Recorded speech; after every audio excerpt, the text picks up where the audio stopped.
He estado muy a gusto en Nurtec desde el principio, como en casa.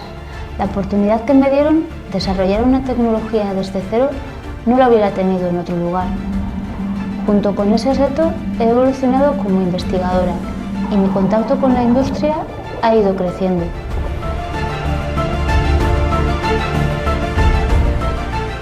La investigación realizada ha dado sus frutos, llegando a una solución industrial.